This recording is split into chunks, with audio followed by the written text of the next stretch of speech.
Zekthara's clawed feet touched alien soil for the first time in 6 months. The transport ship's engines cooled behind him as he looked across the military base on Kepler 442b. The planet's red sun cast everything in bloody light. 3 colonies had already fallen to the Devourers. This base was their last hope. The reptilian warrior had fought in dozen wars across the galaxy. His scales bore scars from plasma burns and kinetic weapons. But he had never fought alongside humans before. The Galactic Council called them the newest member species. Zekthara had heard stories. But stories were just stories. The base buzzed with activity. Ships landed every few minutes, bringing more soldiers from different worlds. Zekthara saw the tall, blue-skinned Altarians setting up their energy barriers. The insectoid klaxons moved in perfect formation, their compound eyes scanning everything.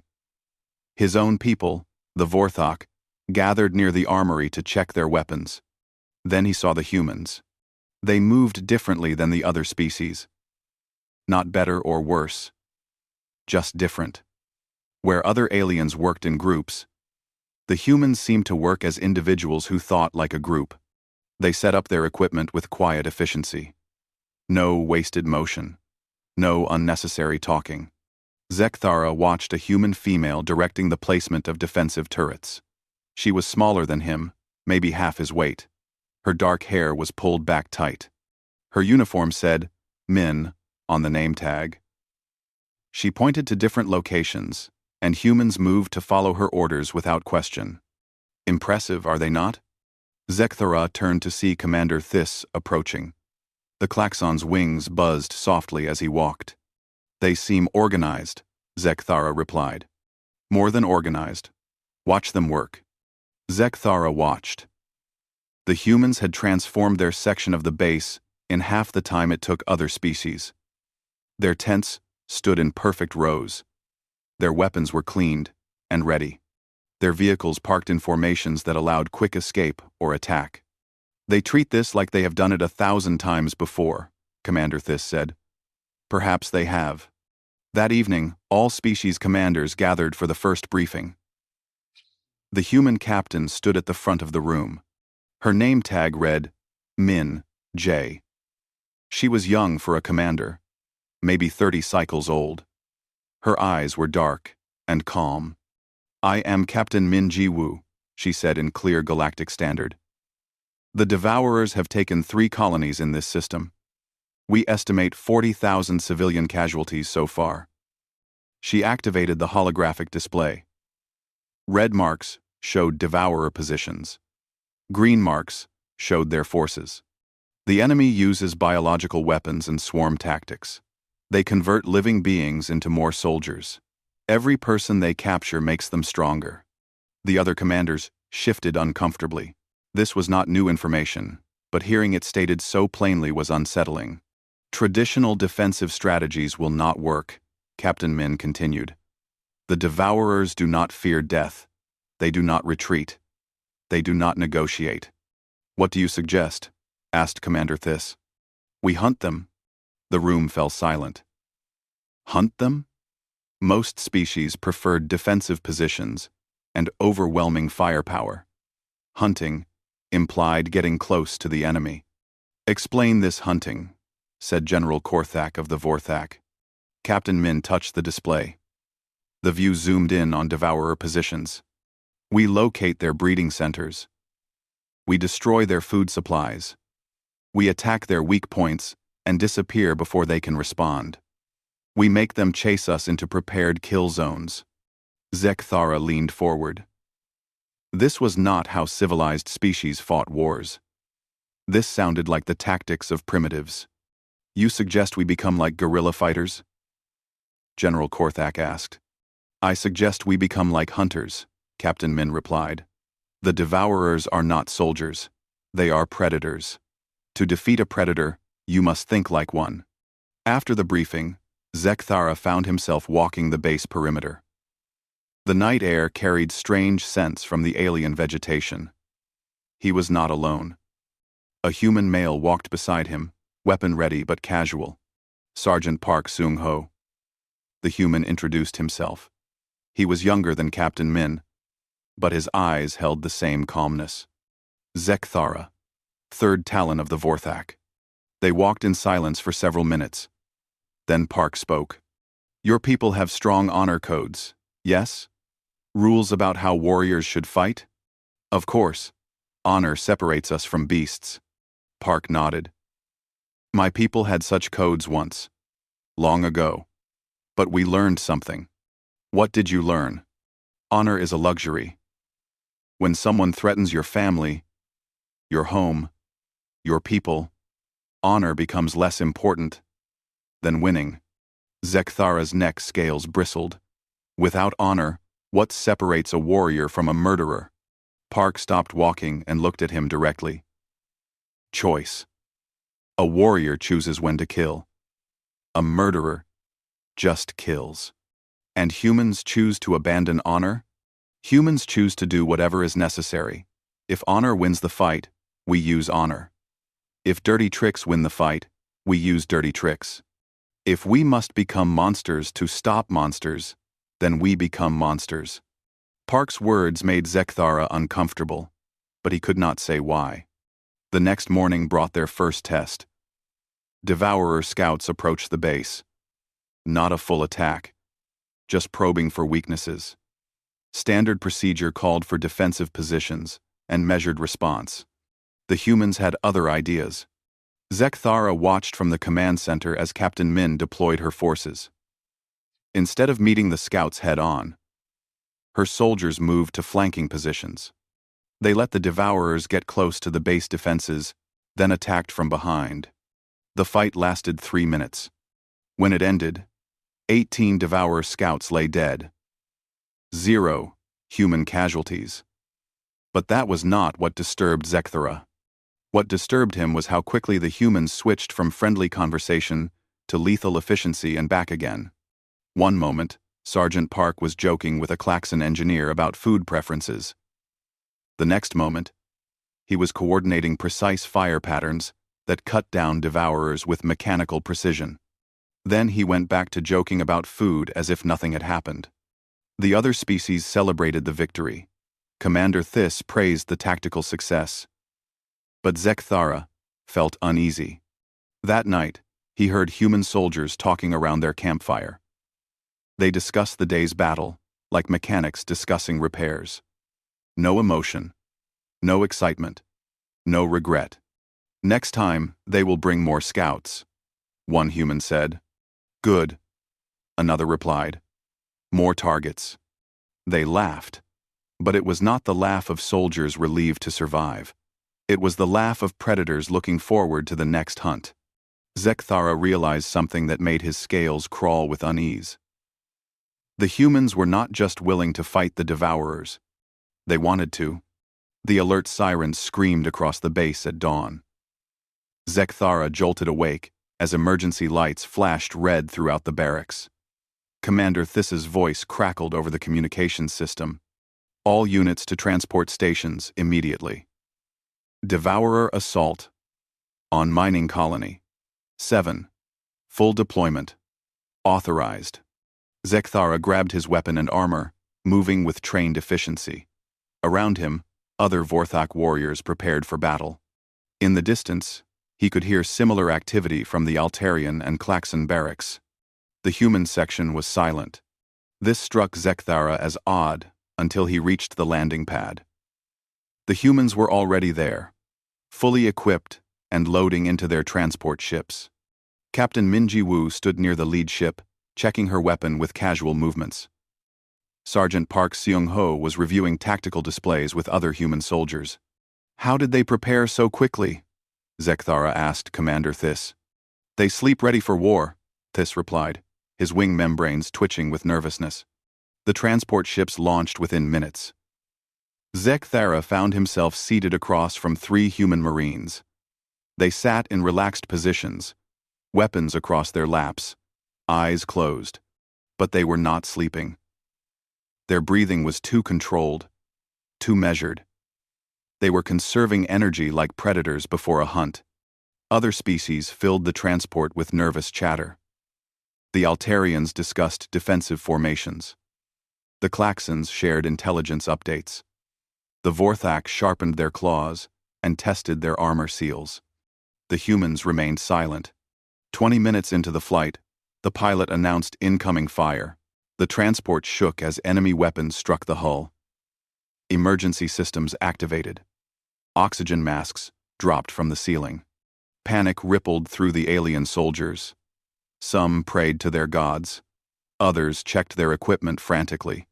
The Altarians began organizing evacuation procedures. The humans opened their eyes and smiled. Not the smile of soldiers trying to encourage their comrades. Not the smile of beings trying to hide their fear. The smile of hunters who had finally found prey. "Contact in 30 seconds," announced the pilot. Captain Minji Wu activated her communication system. "All human units. Acknowledge ready status. Squad Alpha ready. Squad Beta ready. Squad Gamma ready." Her voice carried no stress, no urgency. She might have been ordering supplies for the mess hall. The transport struck ground hard, its landing gear damaged by enemy fire. The rear doors opened to reveal a hellscape. Mining Colony 7 burned around them. Devourer bioforms swarmed through the streets, their chitinous bodies gleaming in the firelight. The screams of civilians echoed from collapsed buildings. Zekthara felt his warrior instincts surge. This was what he had trained for. What his people lived for. Glorious battle against a worthy enemy. He raised his weapon and prepared to charge. Captain Minji Wu grabbed his arm. "Wait," she said quietly. "Wait. People are dying. People are always dying. Wait." She studied the battlefield with cold analysis. Her eyes tracked Devourer movement patterns. She counted enemy numbers. She identified cover positions and escape routes. "Sergeant Park, take Alpha Squad to the communications center. Restore contact with orbital support. Beta Squad, secure the landing zone. Gamma Squad, civilian rescue operations in Sector 7. "What about glory?" asked General Korthak. "What about honor in battle?" Captain Min looked at him with those calm, dark eyes. "Glory does not rescue civilians. Honor does not win wars." The battle began. Zekthara had fought beside many species, but never like this. The Vorthok fought with courage and individual skill. The Altarians used precise formations and overwhelming firepower. The Klaxons moved as one mind, coordinating perfectly. The humans fought like a machine designed to kill. No wasted motion. No unnecessary risks. No emotional responses to enemy actions. When a devourer charged, humans did not meet it head-on in honorable combat.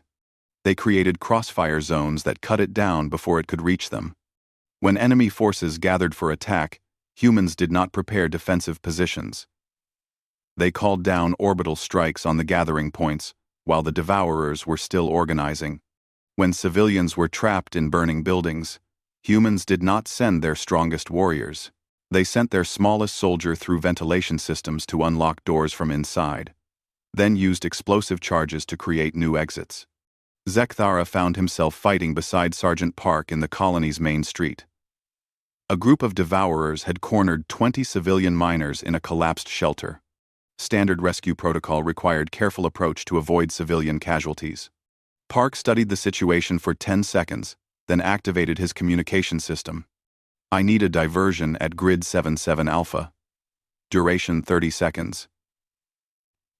Explosive charges at marked positions." "You will kill the civilians," Zekthara protested. "No," Park replied. "I will save them." The explosions came exactly when Park had calculated. Not where the civilians were trapped, but on the opposite side of the Devourer formation. The enemy turned toward the noise, and in that moment, Park moved. He did not charge. He flowed through the battlefield like water, finding the easiest path. His weapon fired in controlled bursts that dropped devourers without wasting ammunition. In 20 seconds, he reached the trapped civilians. Stay low. Move fast. Follow me, he told them. The rescue succeeded. All 20 miners reached safety. But Zekthara felt disturbed rather than triumphant. Park had calculated the precise moment when the devourers would turn. He had known exactly how long the diversion would last. He had planned the entire rescue before the first shot was fired. How did you know it would work? Zekthara asked. Because I understand the enemy, Park replied. They react to threats the same way every time. They cannot help themselves. And if you had been wrong? Park looked at him with the same calm expression Captain Min used. Then I would have tried something else.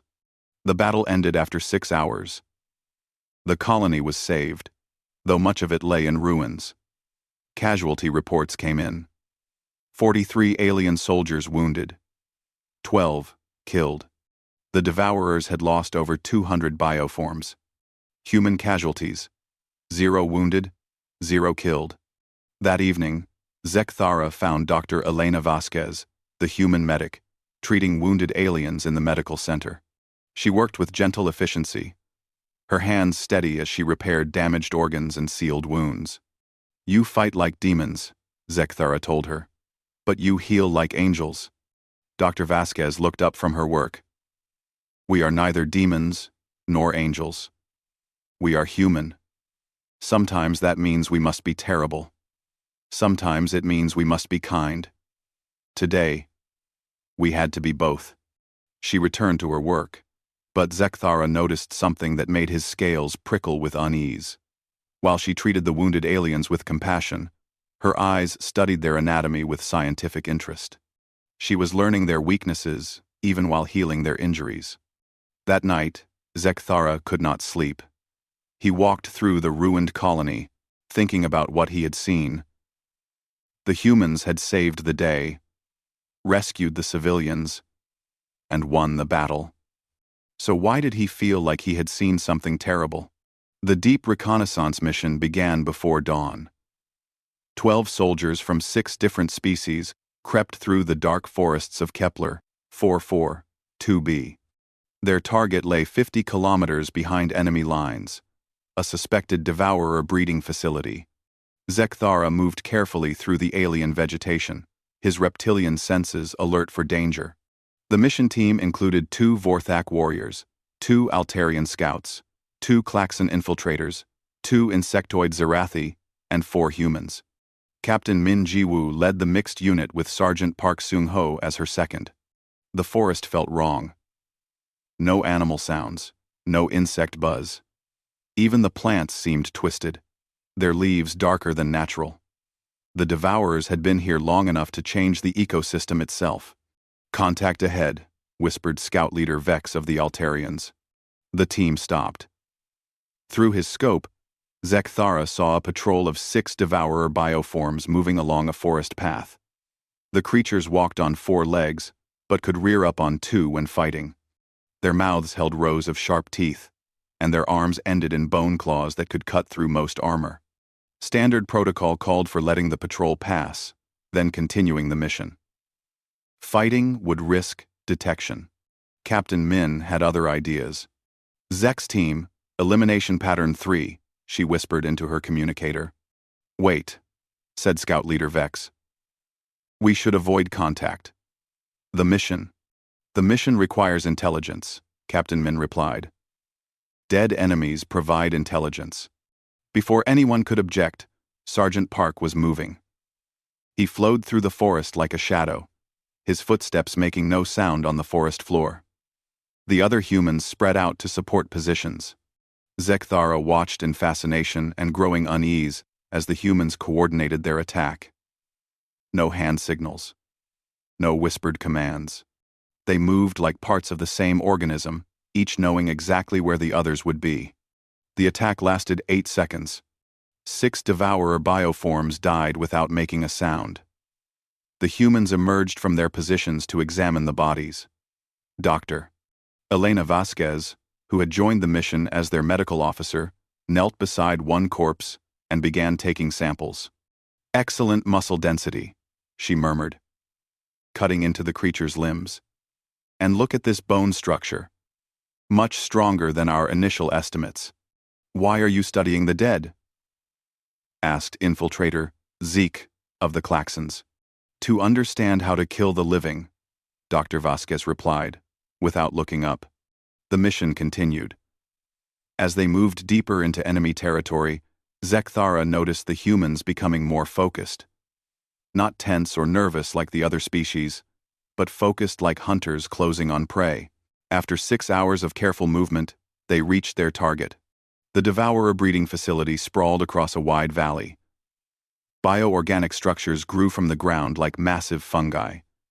Tubes connected different buildings, pulsing with movement.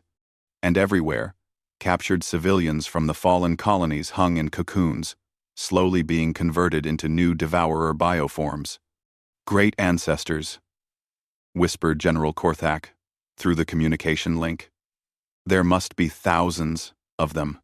15,312 visible cocoons, Captain Min corrected, lowering her scope. Assuming similar numbers in the underground sections, we estimate 22,000 prisoners. We must call for orbital bombardment, said Scout Leader Vex. A full fleet attack. That will take 12 hours to coordinate, replied Infiltrator Zek. By then, most of the prisoners will be fully converted. The alien commanders fell silent. The math was simple and terrible. Any rescue attempt would cost more lives than they could save. Standard military doctrine called for strategic withdrawal and minimizing losses. There is another option, said Sergeant Park. All eyes turned to him. We go in now. Full assault with current forces. The alien commanders stared at him in shock. 12 soldiers? Against a facility holding thousands of enemies? It was suicide. Impossible, said General Korthak. We would need a full battalion. No, said Captain Min, studying the facility through her scope. We need the right approach. She activated her tactical display, marking key points on the facility structure. The breeding chambers depend on this central bioprocessor. Destroy it, and the conversion process stops. The cocoons will begin dissolving on their own within 6 hours. How do you know this? Asked Dr. Vasquez. Because I have been studying Devourer biology since we arrived, Captain Min replied. I know how they reproduce. I know how they feed. I know how they think. Zekthara felt a chill run down his spine. You have been planning this attack since before the mission started. I have been planning attacks on every possible target since before we left our home system. Captain Min corrected. It is what we do. The assault began at sunset. Zekthara had fought in many battles, but this was different. This was not battle. This was extermination. Conducted with scientific precision. The humans had studied the facility's patrol patterns during their day of observation. They knew exactly when guards would be in each position. They had calculated the optimal sequence of attacks to minimize enemy response time. Sergeant Park led the first team through ventilation systems that Dr. Vasquez had identified as structurally weak. Captain Min took the second team through waste disposal tunnels that the Devourers considered too small for attack. Zekthara followed Captain Min's team, watching in growing horror as the humans moved through the facility. They did not fight like soldiers. They fought like an infection spreading through a body, targeting vital systems and avoiding immune responses. Every enemy they encountered died silently. Every alarm they found was disabled before activation. Every door they passed through was sealed behind them to prevent pursuit. They reached the central bioprocessor after 2 hours of infiltration. The chamber was massive, its walls pulsing with organic machinery that converted captured beings into Devourer soldiers.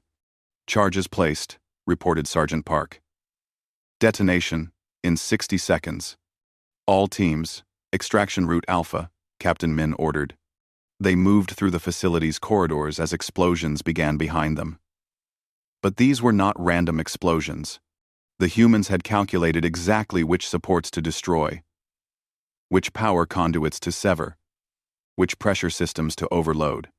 The facility died like a living thing, its biomechanical systems failing in cascading collapse. 22,000 cocoons began dissolving. 22,000 prisoners would live. 12 soldiers had accomplished what should have required a full military assault. As they reached the extraction point, Zekthara found himself walking beside Dr. Vasquez. The human medic carried samples from dozens of different bioforms they had encountered. "You study our allies the same way," Zekthara said. It was not a question. "Of course, Doctor," Vasquez replied. "I study everything that lives. Understanding anatomy helps me heal. It also helps me understand how to kill efficiently. Should that become necessary?" "Would it become necessary?" Dr. Vasquez looked at him with those calm human eyes. "I hope not." That night, as the rescued prisoners were evacuated to safety, Zekthara sat alone and thought about what he had seen. The humans had saved 22,000 lives. They were heroes. So why did he feel like he had witnessed something monstrous? The answer came to him slowly, like venom spreading through his bloodstream. The humans had not saved those prisoners because it was right, though it was. They had not saved them because it was honorable, though it was. They had saved them because it was tactically advantageous. Every action had served multiple purposes. The rescue eliminated a breeding facility, gathered intelligence, and demonstrated human capabilities to their allies. Even their mercy was calculated. Zekthara realized he was not fighting alongside fellow warriors. He was fighting alongside apex predators, who had learned to wear the mask of civilization. And that mask was slipping. The capital city of New Geneva burned as the largest battle of the war began. Orbital bombardments lit the sky while ground forces pushed through streets filled with rubble and death. This was the final push to retake the system, and everyone knew it. Zekthara crouched behind an overturned transport vehicle, enemy fire sparking off the metal above his head. Beside him, Captain Min Ji-woo studied the battlefield through her tactical scope with the same calm expression she wore during breakfast. "Enemy strength estimated at 40,000 bioforms," she reported into her communicator. "Allied forces at 12,000. Acceptable odds." "Acceptable odds?" Zekthara stared at her. They were outnumbered more than 3-1 in urban terrain that favored the defenders. "How are these odds acceptable?" he asked. "Because numbers are not everything," Captain Min replied. "The enemy thinks like a swarm. We think like individuals. In cities, individuals win." The human assault began with precision that made Zekthara's scales crawl. Instead of the massive frontal attacks other species preferred, the humans divided into small teams that moved through the city like viruses through a bloodstream. Sergeant Park Seung-ho led one such team through the subway tunnels beneath the city. His target was the central power grid. With the power down, devourer bioforms would lose their coordination systems. "Why do humans always target infrastructure?" asked Scout Leader Vex over the communication network. "Because winning is more important than fighting," Park replied. Zekthara followed Captain Min's team through the ruined streets. Around them, other alien forces engaged in direct combat with devourer formations. The Vorthak charged with honor and courage. The Altarians used superior firepower. The Klaxons coordinated perfect formations. The humans hunted. They moved through buildings like they owned them. Every door, every window, every staircase became part of their weapon. They did not hold positions. They used positions to kill enemies, then moved to new positions before retaliation could come. "Contact, 2 blocks ahead," reported Dr. Elena Vasquez from her position with the medical team. But she was not treating wounded. She was studying the urban battlefield, calculating sightlines and cover positions. "Why is our medic doing tactical analysis?" asked General Korthak. "Because she is human first, medic second," Captain Min replied. They reached the city center after 4 hours of block-by-block fighting. Here, Zekthara took shrapnel to his left arm from a devourer plasma weapon. The wound was deep, bleeding heavily. Dr. Vasquez reached him within minutes, her medical kit already open. "This will hurt," she warned. Then began cutting away damaged tissue. As she worked, Zekthara watched her eyes. She focused on the wound with scientific interest, studying how Vorthak anatomy reacted to plasma burns. Her hands moved with professional skill, but her mind was cataloging information. "You are learning how to kill my people," he said. Dr. Vasquez paused in her work. "Yes." "Why?" "Because knowledge is survival. If I know how Vorthak anatomy works, I can heal you better. I can also kill you more efficiently if you ever become my enemy. We are allies. We are allies today. Tomorrow is not guaranteed." She finished treating his wound with gentle efficiency, then marked something in her medical tablet. "What did you just record?" "Vorthak vulnerability to plasma weapons, reaction time to injury, pain tolerance levels, all useful information." Zekthara felt cold, despite the burning city around them. "You study all of us this way?"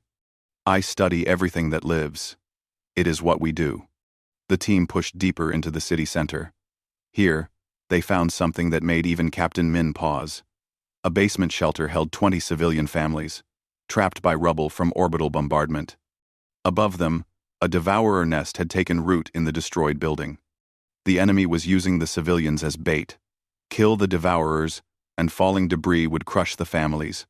Try to rescue the families, and devourer bioforms would attack during the evacuation. "Standard protocol," announced General Korthak, "is to request engineering support. We cannot risk civilian casualties for tactical gain." "Engineering support will take 6 hours," replied Scout Leader Vex. "The families do not have 6 hours." All eyes turned to Captain Min. The decision was hers. She studied the situation for 30 seconds, then activated her communicator. "Sergeant Park, I need controlled demolition at my position. Precision charges only." "You will kill the civilians," General Korthak protested.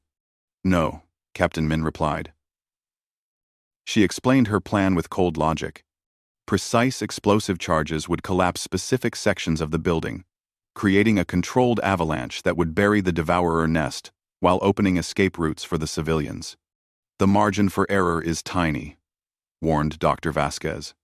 "Yes," Captain Min agreed, "but possible." "And if you are wrong?" asked Zekthara. Captain Min looked at him with those calm, dark eyes. "Then 20 families die quickly instead of slowly. That is also mercy." Zekthara felt sick. She was calculating the acceptable losses of innocent lives with the same tone she used to order supplies. The explosions came precisely when Captain Min had planned. The building collapsed exactly as she had calculated. The devourer nest was buried under tons of rubble. All 20 families survived. But Zekthara no longer felt relief at the victory. He felt horror at the casual way Captain Min had gambled with innocent lives. And won. That evening, in a temporary command post set up in a destroyed office building, Zekthara finally confronted the human captain. "What are you?" he asked. Captain Min looked up from her tactical displays. "I am human." "That is not what I mean. Your people fight like no other species. You plan like machines. You calculate the value of lives like predators?" Zekthara's scales bristled. "Yes." Captain Min set down her tablet and looked at him directly. "Do you know human history?" "Some of it." "Then you know we evolved on a world full of things that wanted to kill us. Big predators, small predators, diseases, other humans. We survived because we became better killers than anything else on our planet." She gestured to the ruined city around them. "Every human child learns to fight before they learn to read. We study war like other species study art.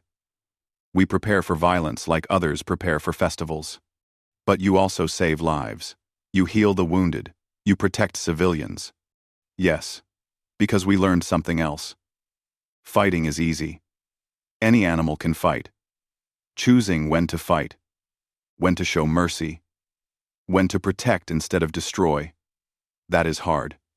That is what makes us human, instead of just another predator." Zekthara stared at her. You could conquer the galaxy if you wanted. We could try. Captain Min agreed. But conquering is not the same as ruling, and ruling is not the same as living in peace. She stood up and walked to the window, looking out at the battle raging in the streets below. The galaxy sees us as young, primitive, barely civilized. They think we are simple because we prefer direct solutions. They think we are weak because we try to avoid unnecessary killing. You are not weak. No, we are not. She turned back to him. We are the apex predators of our world, wearing the mask of civilization. The mask is real, but what lies beneath it is also real. Zekthara felt a chill run down his spine. And if the mask comes off? Captain Min's expression did not change, but something shifted in her eyes. Something cold and ancient and hungry. Then God help anyone who stands in our way. Outside, explosions lit the night sky as human forces continued their methodical destruction of the Devourer presence. 22,000 casualties so far. But they were winning. Zekthara realized the true horror was not that humans were monsters. The horror was that they had chosen not to be, and could change their minds at any time. The Devourer command ship hung in space like a diseased moon. 10 kilometers of biomechanical horror, pulsing with organic lights and trailing infected debris. It was the source of the entire invasion, the mind that controlled every Devourer in the system, and they were going to board it. Zekthara checked his assault gear one final time as the boarding torpedo prepared for launch. Around him, soldiers from 6 species made their final preparations. This was the ultimate mission. Success meant ending the war. Failure meant the extinction of 3 billion sentient beings. Launch in 60 seconds, announced the pilot. Captain Min Ji-woo moved through the boarding torpedo, checking each soldier's equipment with quiet efficiency. When she reached Zekthara, her eyes held the same calm focus they had carried throughout the war. Ready? She asked. Zekthara looked around the torpedo. 40 elite soldiers, from the greatest military forces in the galaxy. They should feel confident. Instead, he felt like they were flying into the mouth of a cosmic nightmare. Are we enough? He asked. We are what we have, Captain Min replied. The torpedo launched with violent acceleration that pressed everyone against their restraints. Through the viewports, Zekthara watched the command ship grow larger until it filled the entire sky. Its surface crawled with defensive weapons and bioforms that scuttled across the hull like insects. Contact in 30 seconds, the pilot announced. The boarding torpedo struck the ship's hull with enough force to crack armor plating. Cutting charges activated automatically, burning through the biomechanical skin. Emergency lights flashed as atmosphere rushed out of the breach. Go! Go! Go! They poured through the hole into the ship's interior. The corridors were alive, their walls pulsing like the inside of a vast organism. Overhead, nerve-like cables carried information signals that glowed with bioluminescent light. This way to the command center, Captain Min announced, consulting her tactical display. How do you know the layout? Asked General Korthak. Because all biological systems follow similar patterns, she replied. The brain is always protected at the center. They moved through corridors that tried to heal themselves around them. The ship's immune systems activated, sending waves of bioforms to intercept the intruders. But the humans had planned for this. Sergeant Park Seung-ho led the first assault team, clearing corridors with mechanical precision. Behind him, Dr. Elena Vasquez analyzed the ship's biological systems, identifying weaknesses in real time. The nerve clusters here, she called out, pointing to junction points where the walls pulsed faster. Cut those, and we disable local defenses. Zekthara watched the humans work with growing amazement. They did not fight the ship. They infected it, moving through its systems like a disease designed to kill from within. After 2 hours of fighting through living corridors, They reached the central chamber. Here, the devourer Queen Mind waited, a massive creature that filled the entire room, her brain mass pulsing with the neural activity that controlled the entire swarm. She spoke without moving, her voice echoing directly in their minds.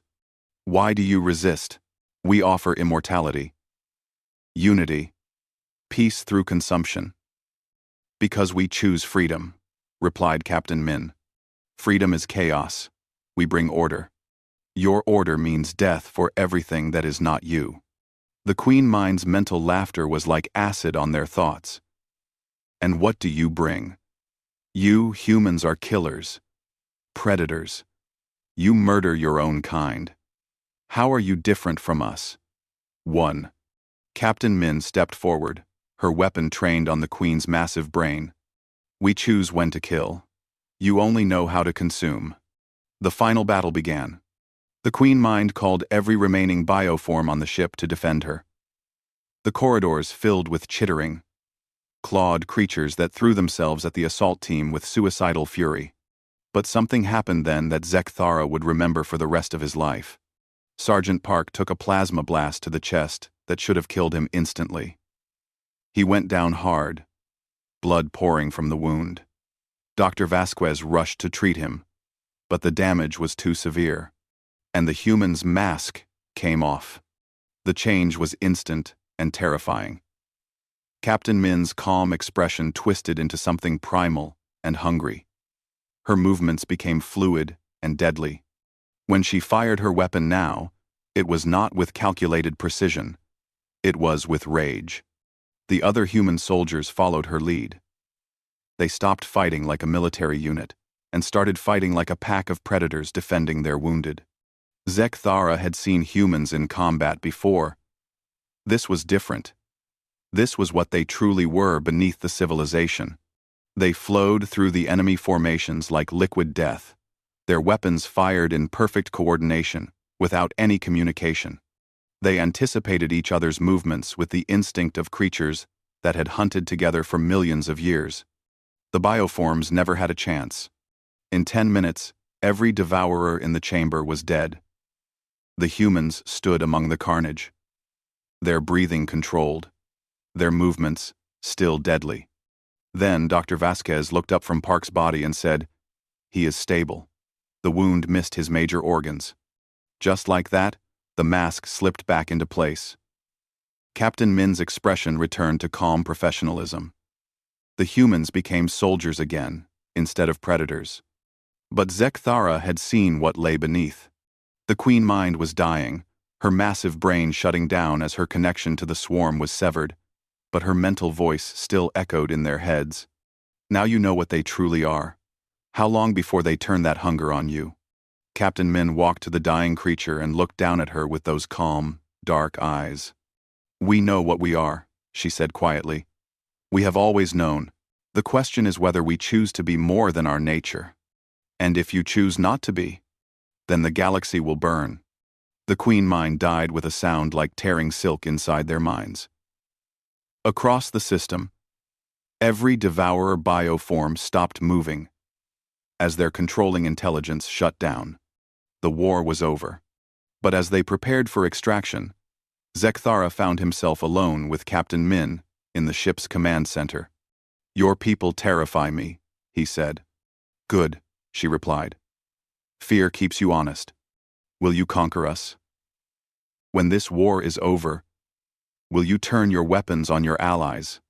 Captain Min was quiet for a long moment, watching the stars through the bioship's windows. Do you know why my people really joined the Galactic Council? She asked. For trade? For technology? For rules? For laws? For something bigger than ourselves to belong to? She turned to look at him. We are apex predators, Zekthara. But we are also social creatures. We need a pack. The galaxy is our pack now. And if the pack betrays you, then we will find a new pack, or make one. Zekthara felt cold despite the ship's warm atmosphere. That is not reassuring. It is not meant to be reassuring, it is meant to be honest. Captain Min moved toward the extraction point. My people have a saying, peace through strength. Not because we want war, but because strength is the only thing that makes peace possible. As the extraction ships arrived to take them home, Zekthara watched the human soldiers tend to their wounded with gentle care. The same hands that had killed with terrifying efficiency now bandaged wounds and offered comfort. He thought about what Captain Min had said. Humans were apex predators who had chosen to be civilized. They wore the mask of law and order and cooperation, but it was a choice they made every day. And that was the most terrifying thing of all. Not that humans were monsters, but that they had decided not to be, and could change their minds whenever they wanted. The war was over. The galaxy was safe. But Zekthara would never again look at his human allies without remembering what he had seen when their mask slipped. True horror had found him when he battled alongside humanity. Not in their enemies, but in understanding exactly what his allies were capable of, and knowing that their friendship was a choice they could stop making at any time.